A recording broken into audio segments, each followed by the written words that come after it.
Hello friends, welcome to our channel. बच्चों, last class में हमने डिस्कस किया था elements of IKS. I hope आपने वो वीडियो देखी होगी, बहुत ही शॉर्ट वीडियो थी। आज की क्लास में हम डिस्कस करने वाले हैं कैरेक्टरिस्टिक्स या फिर फीचर्स बोल सकते हो आईकेएस के। आओ बच्चों, देखते हैं features of IKS.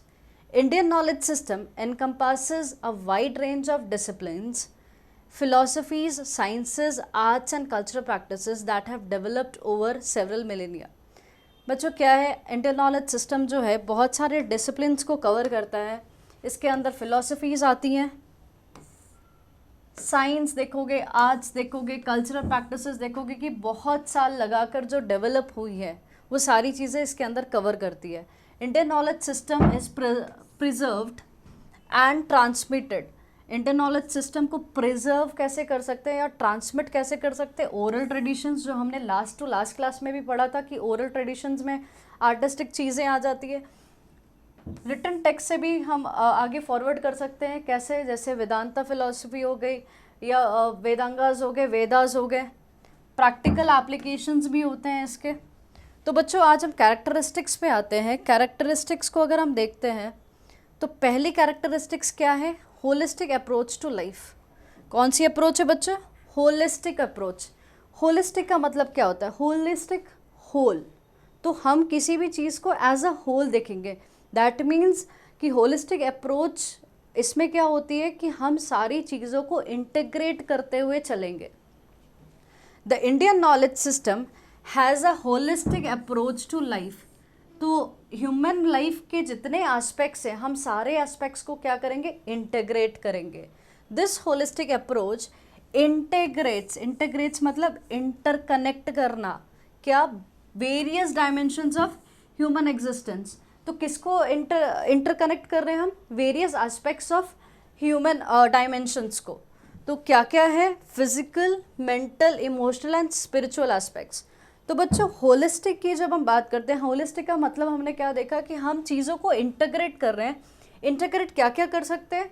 Physical, mental and emotional, spiritual aspect को। Practices such as yoga. जब हम योगा की बात करते हैं तो देखो, फिजिकल किसके साथ हो रहा है? लिंक हो रहा है, योगा के साथ लिंक हो पा रहा है। मेंटल भी योगा के साथ लिंक कर सकते हैं हम। फिर आयुर्वेदा है, अगेन फिजिकल मेंटल दोनों हो सकते हैं। मेडिटेशन की जब हम बात करते हैं तो हम स्पिरिचुअल की तरफ जा रहे हैं। ठीक है बच्चों, ये सारी चीज़ें क्या करती है? एग्जाम्पलीफाई करती है होलिस्टिक अप्रोच को। क्या क्या एग्जाम्पलीफाई करती है? कौन कौन सी चीज़ें? योगा हो गया, आयुर्वेदा हो गया, मेडिटेशन। ये सारी चीज़ें क्या कर रही है? आपकी ये जो होलिस्टिक अप्रोच है ना, इसको क्या कर रही है? एग्जाम्पलीफाई कर रही है। IKS aims to harmonize and balance this dimensions to achieve overall objectives. IKS क्या कर रहा है? इसका एम क्या है? हार्मोनाइज करना और बैलेंस करना। क्या बैलेंस करना? ये जो हम डायमेंशंस पढ़ रहे हैं ना, different dimensions, physical, mental, emotional, spiritual, ये सबको हार्मोनाइज और बैलेंस करके हम क्या अचीव कर पाएंगे? वेलबींग अचीव कर पाएंगे ओवरऑल ह्यूमन का। नेक्स्ट पॉइंट देखते हैं बच्चों, फिलोसफिकल फाउंडेशंस। तो हम देखते हैं कि हमारी जो इंडियन नॉलेज सिस्टम है उसमें फ़िलॉसफी के बारे में बहुत जिक्र हुआ है और बहुत डेप्थ तक, बहुत गहराई तक जिक्र करा है। Indian philosophy is renowned for its depth. हमारी फ़िलॉसफी क्या है? इंडियन बहुत ही फेमस फ़िलॉसफीज़ हैं हमारी, बहुत डेप्थ है और इसमें और बहुत ही डाइवर्सिफाइड है, encompassing a wide range of schools of thought. इसमें एक्चुअली बच्चों बहुत सारे स्कूल्स ऑफ थॉट्स हम पढ़ेंगे। टोटल 9 है, जैसे 6 को हम षड्दर्शनास बोलते हैं, क्योंकि हमारी जो इंडियन फिलोसफी है 2 पार्ट में डिवाइड होती है। आगे हम देखते हैं किस तरह होती है। आइए देखते हैं इंडियन फिलोसफी क्या है। इंडियन फिलोसफी की बच्चों जब हम बात करते हैं तो इंडियन फिलोसफी हमारी 2 पार्ट में डिवाइड होती है। वन इज आस्तिक और दूसरा क्या है बच्चों? नास्तिक। एक है आस्तिक और दूसरा है नास्तिक। आस्तिक को हम ऑर्थोडॉक्स भी कहते हैं, नास्तिक को हम हेट्रोडॉक्स भी कहते हैं। इतना क्लियर हो गया कि इंडियन फिलोसफी है, 2 पार्ट में डिवाइड होती है। वन इज आस्तिक और दूसरा क्या है बच्चों? नास्तिक।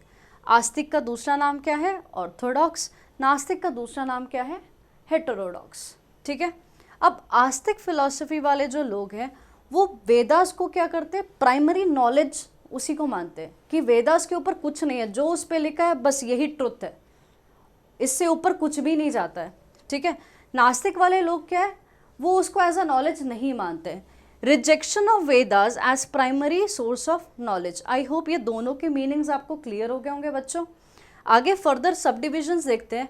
अब आस्तिक वाली जो है ये फिर दो पार्ट में डिवाइड हो जाते हैं, थीस्टिक और अथीस्टिक। थीस्टिक मतलब गॉड को जो एक्सेप्ट करते हैं वो लोग, और थीस्टिक के साथ अ लग गया मतलब क्या, रिजेक्शन ऑफ द गॉड। ठीक है बच्चों।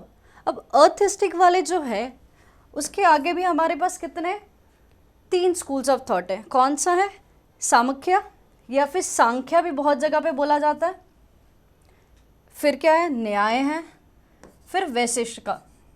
ये हमारे 3 थॉट्स हैं जो हमारे अथिस्टिक में है। और थीस्टिक की अगर हम बात करते हैं बच्चों, इसमें है योगा, पूर्व मीमांसा और वेदांता। और बच्चों ये टोटल 6 को हम क्या बोलते हैं, शतदर्शनास बोलते हैं। क्या बोलते हैं बच्चों, शतदर्शनास। आई होप ये चार्ट आपको बिल्कुल क्लियर हो गया। इंडियन फिलॉसफी जो है हमारी 2 पार्ट में डिवाइड होती है, किस पे, आस्तिक और नास्तिक। आस्तिक फिर डिवाइड होता है अथिस्टिक में और थीस्टिक में, मतलब ये गॉड पे बिलीव करते हैं, ये गॉड पे बिलीव करते हैं, गॉड पे बिलीव नहीं करते। जो गॉड पे बिलीव करते हैं वो फर्दर 3 पार्ट में डिवाइड है, योगा है, पूर्व मीमांसा है, वेदांता है, जिसको हम उत्तर मीमांसा भी कहते हैं। और अथिस्टिक में हमारे पास सांख्य है, न्याय है, वैशेषिका है। जो बच्चों नास्तिक वाले लोग हैं ना, जो वेदास को as a knowledge, source of knowledge नहीं मानते, वो 3 पार्ट में डिवाइडेड है, सॉरी 4 पार्ट में डिवाइडेड है, Buddhism, Jainism, Ajivika and Charvaka. ठीक है। हमारा जो फोकस रहेगा बच्चों, हमारा फोकस ये पोर्शन पे रहेगा। आगे चलते हैं, एक एक करके हम स्कूल ऑफ थॉट्स देखने की कोशिश करते हैं। सबसे पहला स्कूल ऑफ थॉट जो हमारे पास है बच्चों, वो क्या है, सांख्य फिलॉसफी। कौन सी फिलॉसफी है, एक बार जोर से बोल लेते हैं हम, सांख्य फिलॉसफी। कहीं कहीं आपको सांख्य देखने को मिलेगा, कहीं कहीं आपको सामख्या भी देखने को मिलेगा। मतलब क्या, कहीं कहीं आपको SANKYA देखने को मिलेगा और M की जगह में कहीं कहीं आपको N भी देखने को मिल सकता है। तो बच्चों दोनों सेम चीज़ है, डोंट गेट कन्फ्यूज्ड। ठीक है। तो सांख्य फिलॉसफी सबसे पहले देखते हैं किसने दी है, कपिल मुनि जी ने दी है। ठीक है, ऋषि कपिल ने दी है। इन्होंने क्या लिखा है, सांख्य सूत्र। ठीक है। तो हमने देखा कि हमारे पास सबसे पहली जो स्कूल ऑफ थॉट है कौन सी है, सांख्य फिलॉसफी है। सांख्य फिलॉसफी किसने लिखी है, कपिल मुनि जी के द्वारा दी गई है। इन्होंने क्या लिखा था, सांख्य सूत्र लिखा था। आई होप यहाँ तक आपको बहुत क्लियर हो गया। आगे चलते हैं। अब हम इनके थॉट के बारे बोलते हैं, बात करते हैं कि ये स्कूल ऑफ थॉट बोलता क्या है एक्चुअली। समझने की कोशिश करो बच्चों। सांख्य फिलॉसफी किस पे बिलीव करती है, डुअलिज्म में बिलीव करती है। डुअल का क्या मतलब होता है, दो। डुअल का मतलब क्या होता है, दो। इनका कहना है कि ये जो यूनिवर्स है ना बच्चों, ये यूनिवर्स 2 भागों में डिवाइडेड है। कौन कौन से 2 भाग है, एक है पुरुष और एक है प्रकृति। तो सांख्य फिलॉसफी किस पे बिलीव करती है, डुअलिज्म में बिलीव करती है। डुअलिज्म 2 पार्ट में डिवाइडेड है, एक है पुरुषा और दूसरा है प्रकृति। अब हम देखते हैं पुरुषा क्या होता है और प्रकृति क्या होती है। पुरुषा वो चीज़ होती है जिसे हम कॉन्शियसनेस कहते हैं, जैसे कि हमारा सोल हो गया, हमारा माइंड हो गया, ये सारी चीज़ें क्या है, ये हम कॉन्शियसनेस में कहलाते हैं। और जब हम प्रकृति की बात करते हैं तो प्रकृति का मतलब क्या होता है, मैटर। मतलब जितने हम living and non living things बच्चों देख रहे हैं ना, ये सारी की सारी किस पे हम कवर करते हैं, प्रकृति में। प्रकृति वो चीज़ है जिसको आप टच कर सकते हो, फील कर सकते हो, देख सकते हो, वो सारी की सारी चीज़ें प्रकृति कहलाती है। बट पुरुषा को क्या, आप सिर्फ फील कर सकते हो, टच नहीं कर सकते हो, देख भी नहीं सकते हो। अब जैसे कि सोल है, आप फील तो कर सकते हो बट टच नहीं कर सकते हो, देख नहीं सकते हो। Is it clear? तो चलो एक बार रीड कर लेते हैं इसे कि सांख्य फिलॉसफी डुअलिज्म, यहाँ पुरुषा और प्रकृति पे डिवाइडेड है। Dualism, it regards the universe as consisting of 2 independent realities, that is Purusha and Prakriti. आगे देखते हैं बच्चों। पुरुषा के अभी मैंने बताया कि क्या हो सकता है, सोल हो सकता है, माइंड होता है। और प्रकृति क्या है, जो चीज़ें हम अपने सेंस ऑर्गन्स के थ्रू देख सकते हैं या फील कर सकते हैं, टच कर सकते हैं, वो सारी चीज़ें क्या होती है, प्रकृति कहलाती है। This is very important point, इसको समझने की कोशिश करो। जब पुरुषा एंड प्रकृति आपस में मिलते हैं, किसके थ्रू, डिज़ायर के थ्रू, ये दोनों जब आपस में मिलते हैं, बॉन्ड क्रिएट करते हैं डिज़ायर के थ्रू, तो बच्चों जीव का जन्म होता है। आई होप समझ में आ रहा होगा आपको। ये और ये, इसके बीच में क्या आ गया? डिज़ायर। डिज़ायर को ही बच्चे हम माया कहते हैं। क्या कहते हैं? माया कहते हैं। माया क्या है? वो सारी चीज़ें जो हम सेंस ऑर्गन से हम पा सकते हैं, उसको माया कहते हैं हम। ठीक है। Purusha is separated from Prakriti when the jiva dies and end of this bondage is called liberation. अब क्या होता है, देखो, जब इंसान मर जाता है, जब जीवा मर जाता है, तो पुरुषा क्या होता है? प्रकृति से अलग हो जाता है, राइट। इसी को क्या कहा गया? लिबरेशन कहा गया। इसी को क्या गया? मोक्ष कहा गया है। समझ में आ रहा है बच्चों? ये स्कूल ऑफ थॉट जो है वो किस पे बिलीव नहीं करती है? ये कहती है गॉड एग्जिस्ट नहीं करता है। ठीक है, दिस इज इम्पॉर्टेंट पॉइंट। ये कहती है कि गॉड एग्जिस्ट नहीं करता है। ये फिलॉसफी कहती है कि बच्चों, अगर आपको मतलब मोक्ष या सैल्वेशन प्राप्त करनी है, तो वो सिर्फ किससे आएगी? सिर्फ ट्रू नॉलेज गेन करने से ही आपको मोक्ष प्राप्त हो सकती है। यही इस क्या कहते हैं, स्कूल ऑफ थॉट का यही एक क्रक्स है। ठीक है, तो आई होप सांख्य फिलॉसफी आपको समझ में आई होगी बच्चों, कि दो चीज़ों का बहुत ही ज़्यादा यूसेज होता है इसमें। एक है पुरुषार्थ, प्रकृति। ये दो वर्ड्स आपको याद रखने हैं, बाकी आप खुद लिख सकते हो इसके बारे में। नेक्स्ट है हमारे पास न्याय school. Second school of philosophy कौन सी है बच्चों? न्याय स्कूल ऑफ फिलॉसफी। ये किसने दी है? अक्षयपदा गौतम जी ने दी है। ठीक है, इन्होंने क्या लिखा है?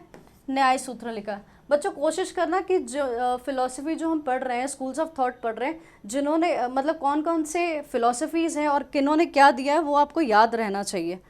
तो ये जो फिलॉसफी है बच्चे, ये किस पे कंसिडर करती है? लॉजिकल थिंकिंग के ऊपर ये बेस्ड है। आइए इसके बारे में कुछ पढ़ लेते हैं। द टर्म न्याय मीन्स, न्याय आपने सुना होगा ना, न्याय दिला दो। न्याय क्या होता है? जस्टिस ही तो होता है। तो the term Nyaya means justice, rules, methods या फिर जजमेंट। फाउंडर कौन है? अभी हमने पढ़ा, Gautam ji, Akshayapada Gautam, who is also identified as the author of Nyaya Sutra. इन्होंने क्या लिखा है बच्चों? न्याय सूत्र लिखा है। This school of thought was of the view that logical reasoning, ये क्या कहता है?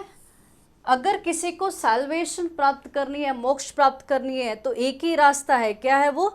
Logical reasoning. ठीक है, this school of thought was of the view that logical reasoning is the key. चाबी क्या है? सिर्फ लॉजिकल रीजनिंग ही है मोक्ष तक जाने की। Is it clear? They considered that achievement of knowledge can lead to breaking away from cycle of birth and rebirth. ये जो हम बार बार जन्म ले रहे हैं फिर मर रहे हैं, ये जो बीच का जो रास्ता है ना, उसके बियॉन्ड ही तो मोक्ष है ना। तो ये कह रहा है कि हम इसके बियॉन्ड तभी जा सकते हैं जब हमारे पास ट्रू नॉलेज होगी, या हमने लॉजिकल रीजनिंग के थ्रू ये नॉलेज प्राप्त कर ली होगी। The Nyaya Sutras say that knowledge can be achieve through 4 means. Nyaya Sutra कहता है कि हम जो नॉलेज गेन करते हैं, हम कितनी 4 चीज़ों से करते हैं। क्या क्या है? परसेप्शन, किसी चीज़ को देख के, ठीक है, इन्फरेंस, कंक्लूजन निकाल के, किसी चीज़ को कंपेयर करके, ठीक है, एनालॉगी बेस करके, या फिर वर्बल टेस्टिमनी से, किसी ने कह दिया तो उस पर विश्वास कर लिया। ठीक है, this school of thought was of the view that God not only created the universe. इनका क्या कहना है कि भगवान ने सिर्फ यूनिवर्स ही नहीं बनाया, but also sustained and destroyed it. मतलब भगवान ने सिर्फ यूनिवर्स बनाया ही नहीं है, उसको सस्टेन भी वही करता है और डिस्ट्रॉय भी वही करता है। This school of thought is arguably the closest Indian equivalent to contemporary western analytical philosophy. कहने का मतलब है कि जो वेस्टर्न फिलोसफीज़ में हम 2 नाम बहुत फेमस पढ़ते हैं, दैट इज़ सोक्रेटिस एंड प्लेटो के, जो ग्रीस से आते हैं। इन दोनों के नाम हम बहुत ही ज़्यादा मतलब वेस्टर्न फिलोसफी जब आप पढ़ोगे ना, तो ये 2 नाम बहुत कॉमन आपको देखने को मिलेंगे। तो ये जो फिलोसफी है ना, ये बहुत ज़्यादा मैच करती है इनकी फ़िलोसफी के साथ, ये कह रहे हैं। आई होप ये समझ में आया आपको। चलते हैं अपन नेक्स्ट स्कूल ऑफ थॉट की, that is Vaisheshika thought. Vaisheshika thought क्या बोलता है? पहले तो देख लेते हैं वैशेषिका थॉट दिया किसने? ऋषि कनाड ने दिया है। ठीक है, वैशेषिका स्कूल फाउंडर कौन है? ऋषि कनाड। ये क्या कहते हैं ज़रा देखते हैं। अब देखो, एटम्स होते हैं, ठीक है, एटम्स होते हैं और ब्रह्म जो देखो एक है एटम्स, यहाँ है ब्रह्मना, यहाँ है मॉलिक्यूल एंड यहाँ है एलिमेंट। एटम्स में कॉन्शियसनेस कौन क्रिएट करता है? ब्रह्मना, ठीक है। फिर एटम्स मिलके क्या बनते हैं? मॉलिक्यूल्स बनते हैं। मॉलिक्यूल्स बनके मिलके क्या बनते हैं? एलिमेंट बनते हैं, ठीक है। आइए ज़रा पढ़ लेते हैं क्या है।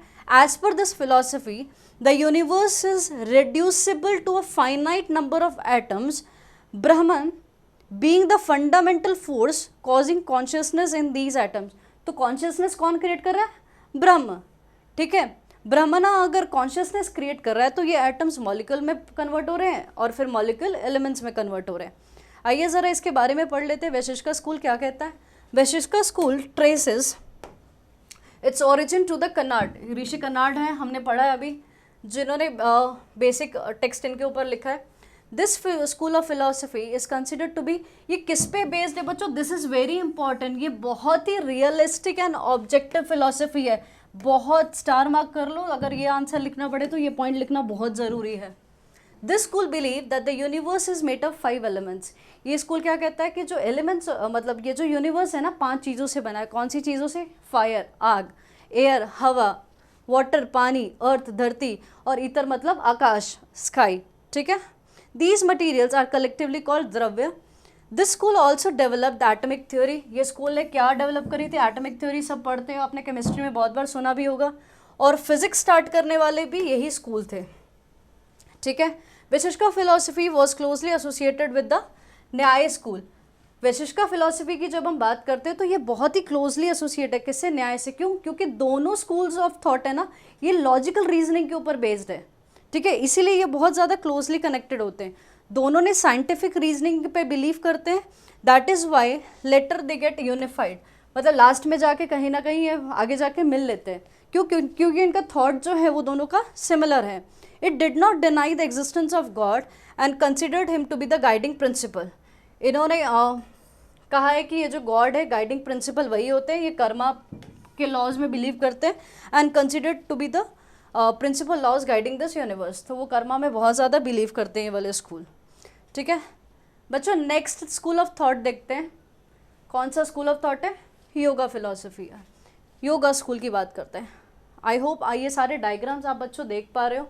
ये योगा आजकल तो करंट में आपको पता ही है, बहुत सारे लोग फिटनेस कॉन्शियसनेस हो रहे हैं, योगा कर रहे हैं। किसी को बहुत ज़्यादा स्ट्रेस है तो योगा कर रहे हैं, मेडिटेशन कर रहे हैं, ठीक है। तो योगा से, योगा वर्ड से तो आप बहुत फेमिलियर है, बट हम इसके थोड़ी डेप्थ में जाएंगे, इसके स्कूल ऑफ थॉट की क्या बात हो रही है, ठीक है। तो जब योगा की बात आती है तो आपने रामदेव वाला पतंजलि तो ज़रूर सुना होगा बच्चों, तो बट ये वाली पतंजलि तो कोई और है, ठीक है। तो आप दोनों को मिक्स ना करना। तो हमारा जो योगा स्कूल है वो किसने दिया है? ऋषि पतंजलि ने दिया है। इन्होंने क्या लिखा है? योगा सूत्र इन्होंने ही लिखा है, ठीक है। तो फाउंडर का नाम याद रहेगा बच्चों, ऋषि पतंजलि है।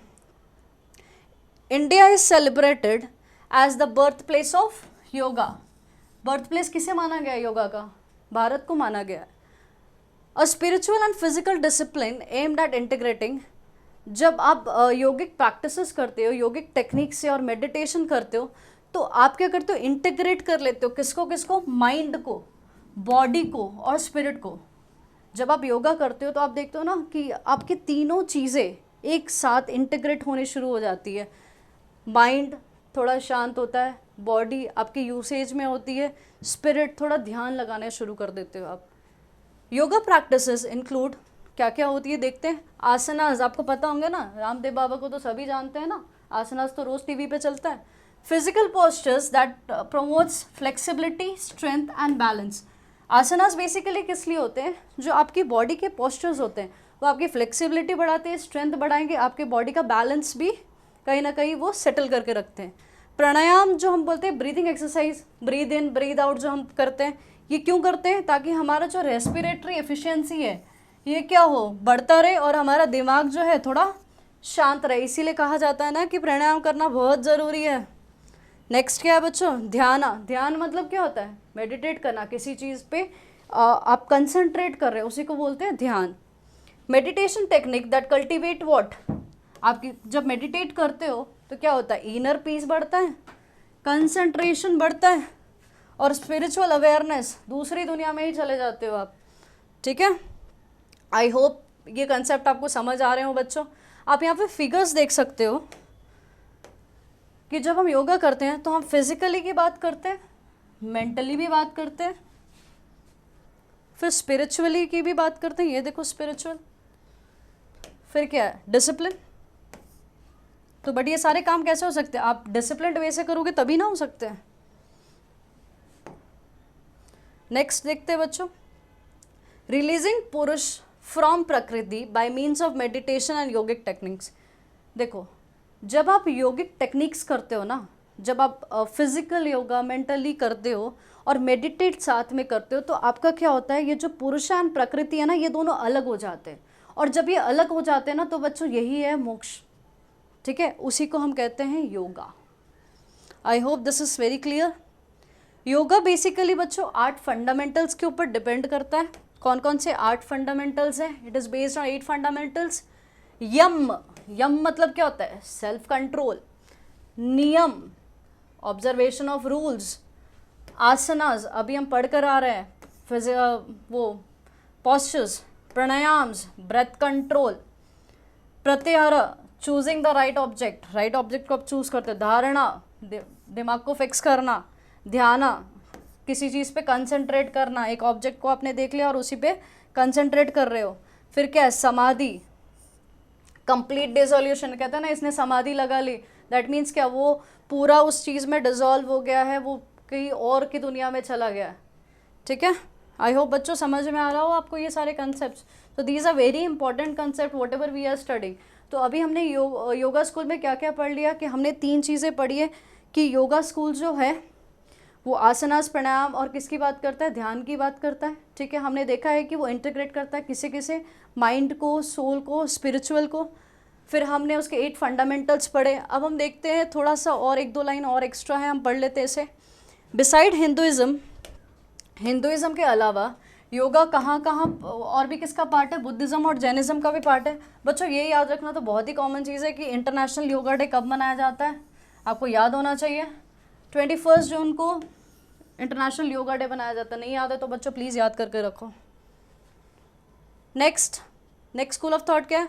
This is the second last school of thought we are studying, Purva Mimamsa, ठीक है। पूर्व मीमांसा किसने दी है? आप ये पिक्चर देख पा रहे हो। देखो बच्चों इसको ना रिलेट करने की कोशिश करो, अगर आप रटोगे तो याद नहीं होगा। स्कूल ऑफ थॉट्स एक्चुअली बहुत ही कंफ्यूजिंग होते हैं बच्चों के लिए, तो आप जितना इसको रिलेट करोगे, जो पिक्चर्स दिखाई जा रही है उसको अपने दिमाग में रखोगे ना, तो आपको रिलेट करना और याद रखना, रिटेन करने में बहुत ही आसानी होगी। तो चलो हम देखते हैं पूर्व मीमांसा। पूर्व मीमांसा की जब हम बात करते हैं तो इसके फाउंडर कौन है? सबसे पहले ऋषि जामिनी। एक बार जोर से बोलो, ऋषि जामिनी वॉज द फाउंडर ऑफ पूर्व मीमांसा। It focuses on which part? Ritual part of the Vedas. This is very very important. ये जो उत्तर मीमांसा है, पूर्व मीमांसा है, ये किस पे बेसिकली फोकस करता है? जो वेदास के रिचुअल वाले पार्ट होते हैं ना, उस पे। आपने यज्ञ वगैरह देखा होगा ना, वो उस पे ज़्यादा फोकस करता है। मीमांसा का मतलब क्या होता है? मीमांसा एक संस्कृत वर्ड है, इसका मतलब क्या होता है? To analyse and understand thoroughly. किसी चीज़ को आप डीपली समझना, उसको कहते हैं मीमांसा, ठीक है। Purva Mimamsa examines the teaching of Veda in the light of karmakanda rituals. जो हम रिचुअल्स, वेदा के रिचुअल्स वाले पार्ट की बात कर रहे थे ना, वो वही कर्मकांडा वाले रिचुअल्स की बात कर रहे हैं। नेक्स्ट हमारे पास क्या आता है? उत्तर मीमांसा।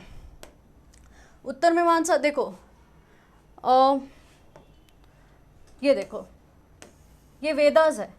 वेदास के 4 पार्ट होते हैं, संहिता, ब्राह्मणा, अरण्यकास एंड उपनिषद, ठीक है। तो जो पूर्व मीमांसा हमने देखी है ना, वो इस पे बेसिस है, लेकिन जब हम वेदांता देख रहे हैं, उत्तर मीमांसा देखेंगे, वो उपनिषद के ऊपर बेस्ड है, ठीक है बच्चों। आई होप ये चार्ट आपको थोड़ा समझ में आ रहा होगा। आपको बहुत ज़्यादा डिटेल में तो नहीं जाना, बट आपको ये समझ में आना चाहिए कि ये उस पर डिपेंड है और ये लास्ट वाले पे डिपेंड है, इसीलिए पूर्व बोला जाता है और इसे बोला जाता है उत्तर, ठीक है। आइए हम उत्तर मीमांसा के बारे में बात करते हैं।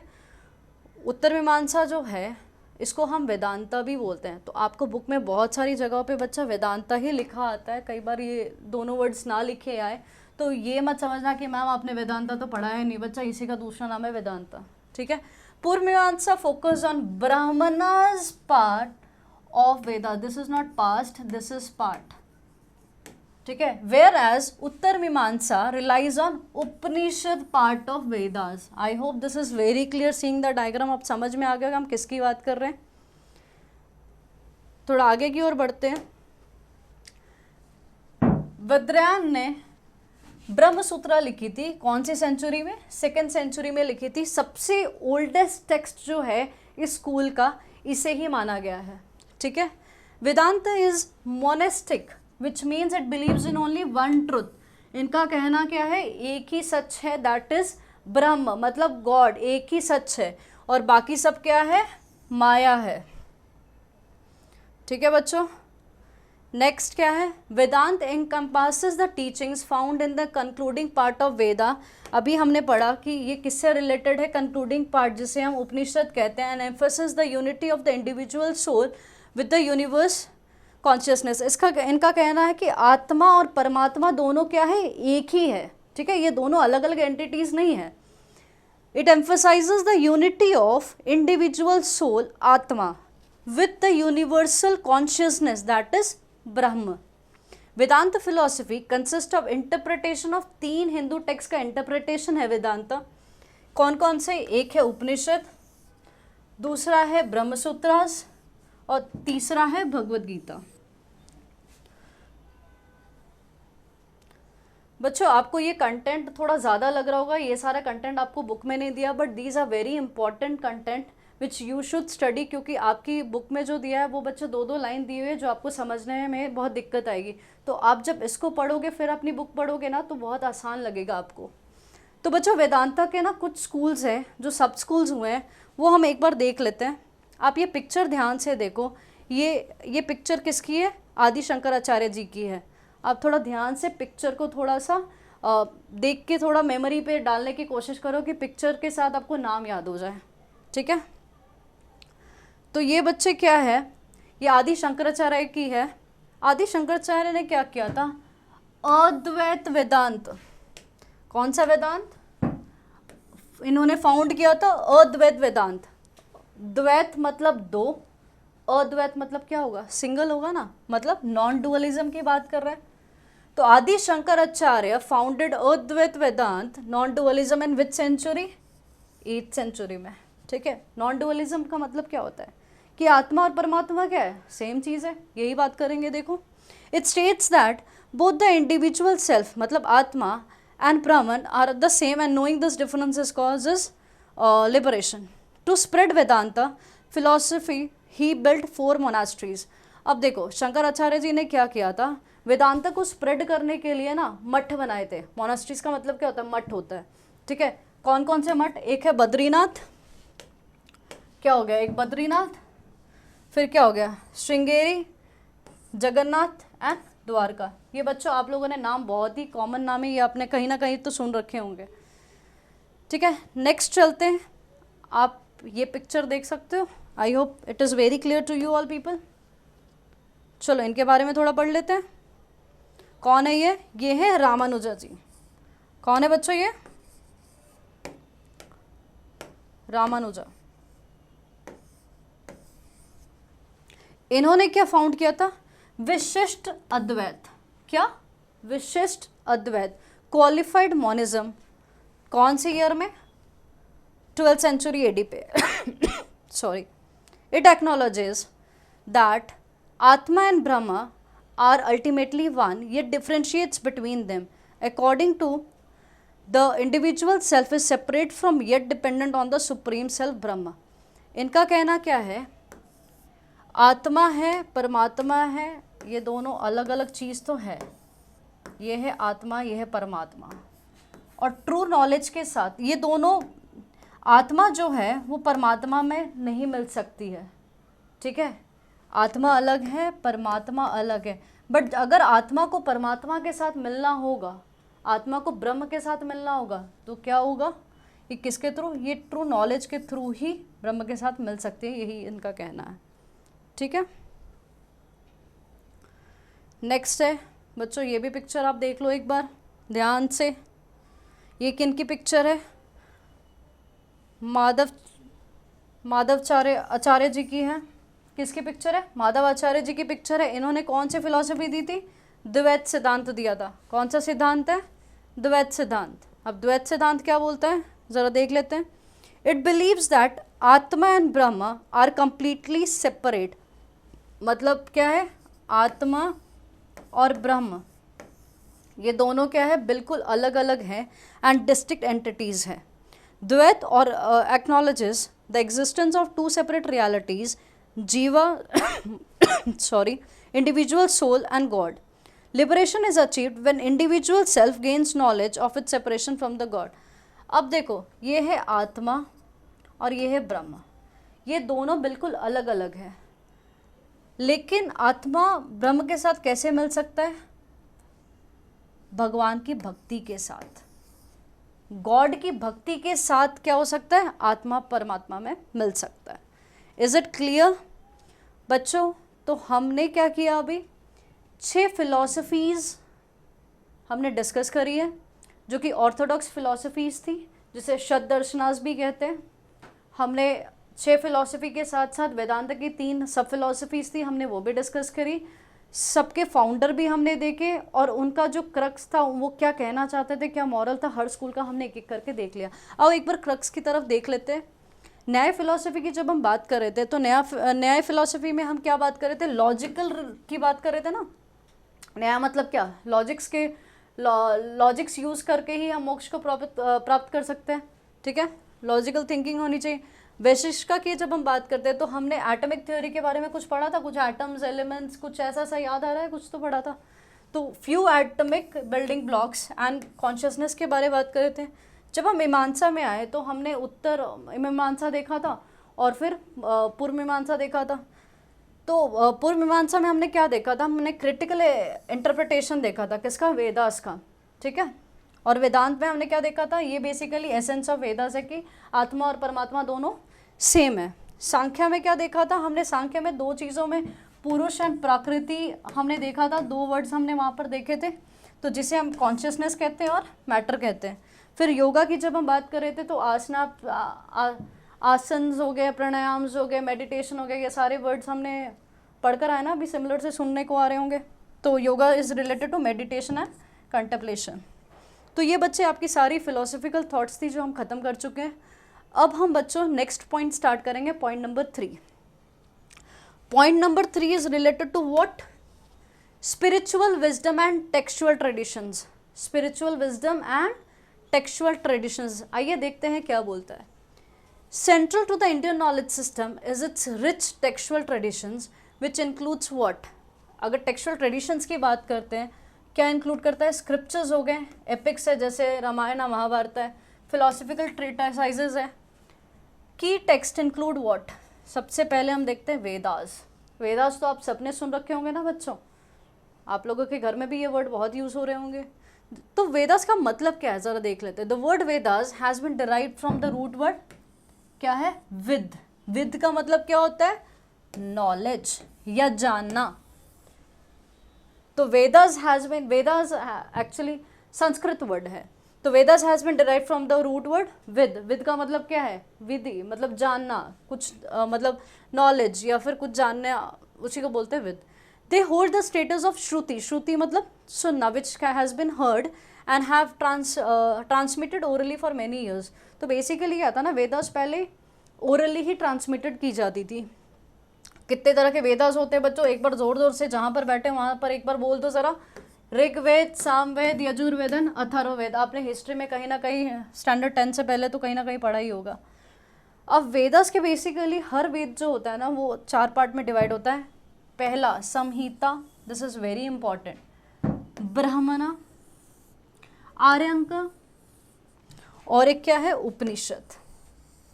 तो अभी हमने क्या देखा बच्चों, वेदास। वेदास कहाँ से आए, विद से आए। विद का मतलब क्या है, नॉलेज।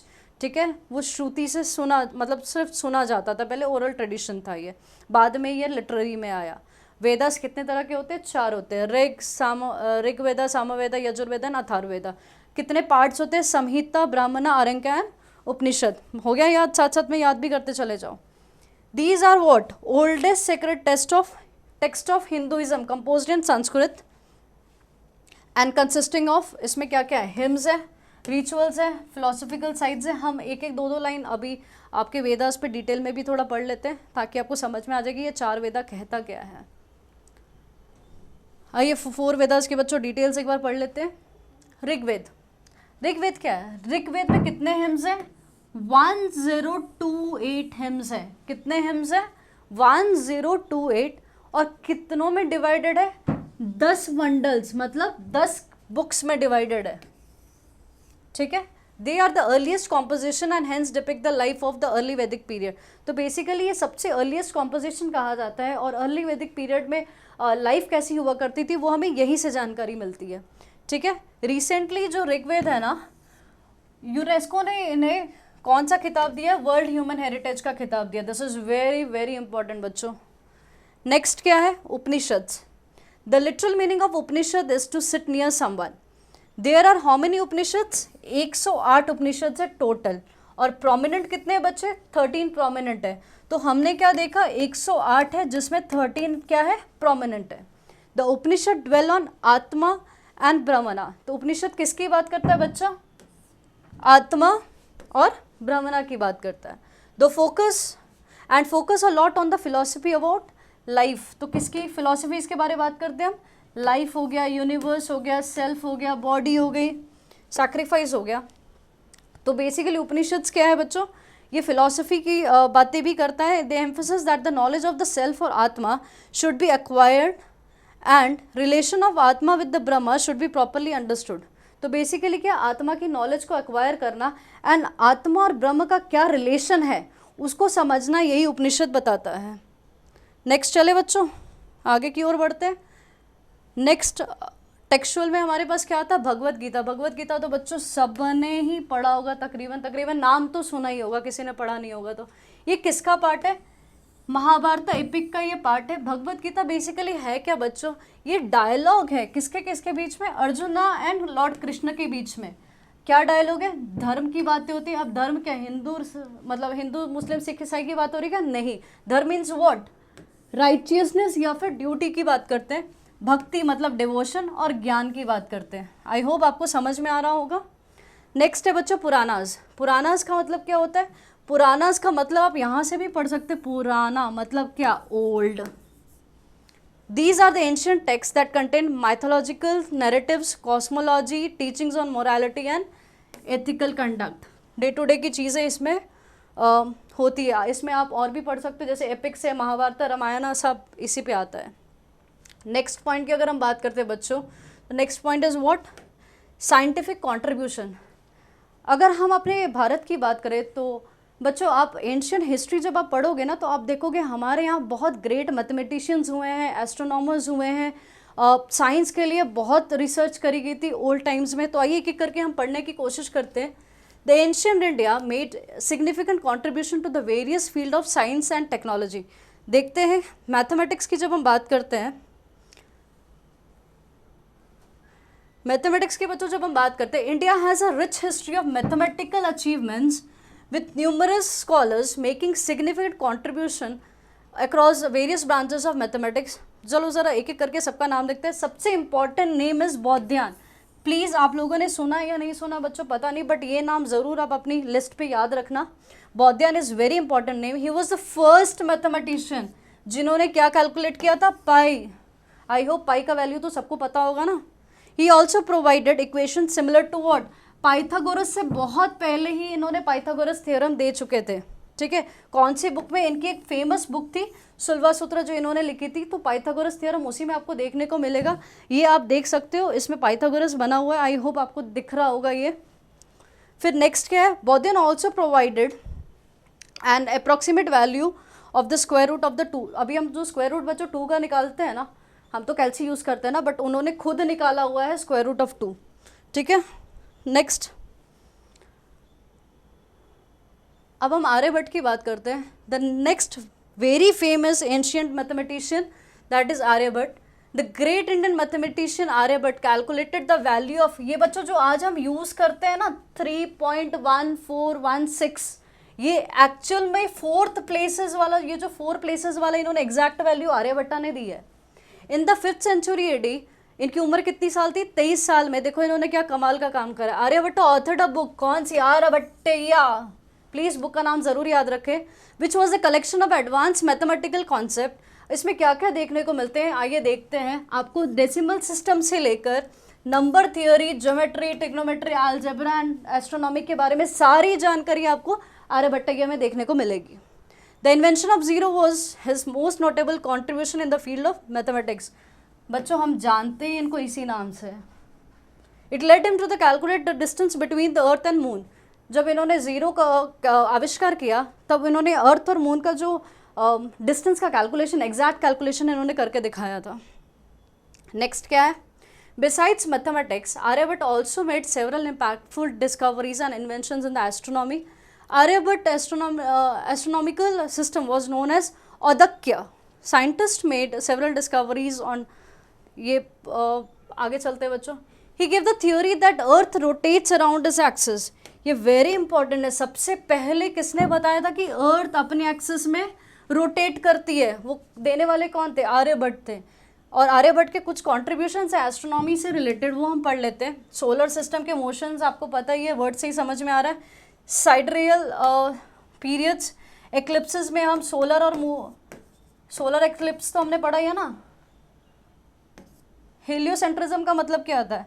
हीलियो और सेंट्रिज्म. हीलियो का मतलब होता है सन, सेंट्रिज्म का मतलब क्या होता है बच्चों? सेंटर. मतलब क्या है? सन सेंटर में है, बाकी सारी चीज़ें इसके इर्द गिर्द घूम रही है. आई होप बच्चों मतलब समझ में आ रहे हो. रट्टा मारने की कोई ज़रूरत नहीं है, समझ समझ के करोगे तो आसान रहेगा. बार बार मैं एक ही चीज़ आपको समझा रही हूँ. नेक्स्ट नाम जो हम बच्चों पढ़ते हैं that is Brahmagupta. He was the first to describe gravity as an attractive force. Gravity तो हमने किसके नज़र पे कहाँ फिजिक्स में पढ़ी है ना बच्चों, सबको याद है. ठीक है, वो क्या था, क्या बोलते हैं उसको, सेब, वो खींचने वाली बात. हाँ एग्जैक्टली. तो gravity is what? Attractive force है.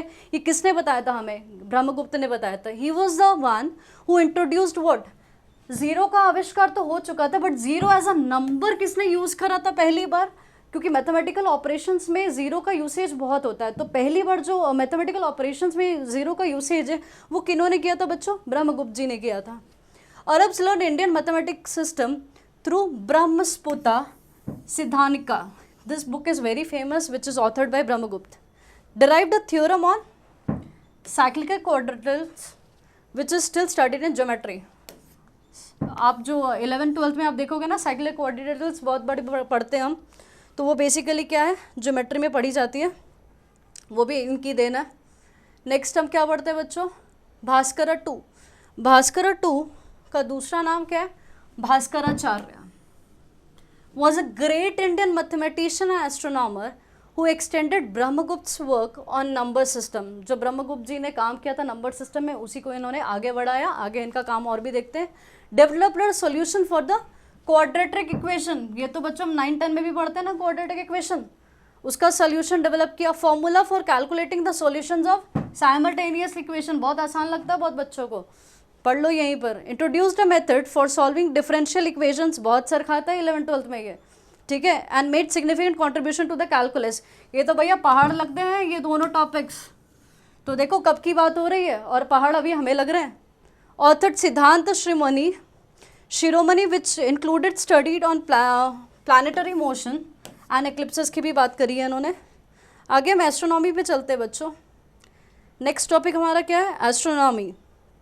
Indian astronomers made pioneering discoveries in astronomy, including what? Calculation of the length of the solar year and discovery of celestial bodies. आप समझ पा रहे हो कि हमारी एस्ट्रोनॉमी किस हद तक थी उस समय की. मेडिसिन की जब हम बात करते हैं तो बच्चों हमारे सबसे पहला नाम जिनका आता है दैट इज चरका. चरका का नाम सबसे पहले हमारे दिमाग में आता है. और एक है आत्रेय ऋषि. ये कौन थे? ये प्रोपोंडस थे. किसके? आयुर्वेदा के. अब मेडिसिन की जब बात होती है बच्चों तो आयुर्वेदा तो वो बहुत ही प्रोमिनेंट है. सबके दिमाग में सबसे पहले क्या आता है? पुराने ज़माने की बात है तो भैया आयुर्वेदा ही तो आएगा. The traditional system of medicine emphasises preventing and holistic health practices using what? Ayurveda पे हम ज़्यादा विश्वास क्यों करते हैं? क्योंकि ये नेचुरल रेमेडीज़ बताता है हमें, डाइटरी प्लान्स बताते हैं हमें, इतनी सारी गोलियां नहीं मिलती हैं खाने को, वो डाइट देते हैं हमें नेचुरली कुछ रेमेडीज़ देते हैं जिससे हम हील हो पाएँ। तो हमने ये 2 नाम पढ़े बच्चों, ये नाम ज़रूर याद कर लेना, आयुर्वेदा से रिलेटेड है ये। आत्र ऋषि ऑथर्ड आत्र संहिता, बुक का नाम क्या है? Atreya Samhita, which is the oldest book on medical sciences. सबसे पुरानी किताब मेडिकल साइंस की कौन सी है? आत्र संहिता। किसने दी है? आत्र ऋषि ने दी है। नेक्स्ट पढ़ते हैं बच्चों चारका की। चारका ने भी बहुत फेमस है भैया, उनके बारे में पढ़ लेते हैं। चारका वॉज द कौन सा डॉक्टर? रॉयल डॉक्टर ऑफ कौन से एम्परर का? कनिष्का का। He wrote what? Charak Samhita which provided cause and treatment of various diseases. तो बहुत सारे डिजीजेस के कॉजेस क्या है, ट्रीटमेंट्स क्या है, वो आपको कहाँ देखने को मिलते थे? चारका संहिता में देखने को मिलते थे। अब बच्चों हमारे पास नेक्स्ट टॉपिक क्या है? मेटलर्जी का। मेटलर्जी ने भी हमने एंशिएंट टाइम में बहुत ही एक्सेल करा। अभी आप पढ़ना कि अभी आप देखोगे कि हमारा जो आयरन एंड स्टील के बारे में बात करेंगे, हम बेस्ट स्टील प्रोड्यूस करते थे भारत में, जो बहुत सालों के बाद वेस्टर्न साइड में प्रोड्यूस होना शुरू हो गई थी। ठीक है, आइए उसके बारे में पढ़ते हैं। The ancient Indians were skilled metallurgist producing high quality steel. वो स्टील का नाम क्या था बच्चों? वुड्स। क्या था? वुड्स। प्लीज़ इसको याद कर लेना, एग्जाम में ये वर्ड आपको लिखना भी पड़ेगा। was used to manufacture what was famously known as Damascus blades। Basically हमारे यहाँ जो स्टील प्रोड्यूस होती थी ना, वो किसके लिए किसकी प्रोडक्शन में काम आती थी? ब्लेड्स बनती थी। कौन सी ब्लेड्स बनती थी? दमास्कस ब्लेड, जो कि बहुत ही महंगी बिकती थी। तो हमारी steel was very quality steel और बहुत हाई प्राइस में बिकती थी। बट बच्चों 17 सेंचुरी आते आते ना इसका खात्मा हो चुका था। अब ये पूरी ख़त्म होगी, अब तो अवेलेबल भी नहीं है। Now we can see here that was highly priced globally but now no longer available. तो बच्चों आज का लेक्चर हम यही ख़त्म करते हैं। हमने आज 4 पॉइंट्स कवर करे हैं, 6 पॉइंट्स और बचे हैं जो हम अगली वीडियो में करेंगे, क्योंकि बच्चों इस वीडियो में अगर हमने कवर कर दी तो बहुत लंबी वीडियो हो जाएगी और आपके लिए बहुत बोरिंग हो जाएगी, फिर बोलोगे मैडम ने क्या बना दिया। ठीक है, तो बच्चों मिलते हैं आपको नेक्स्ट लेक्चर में। Thank you so much.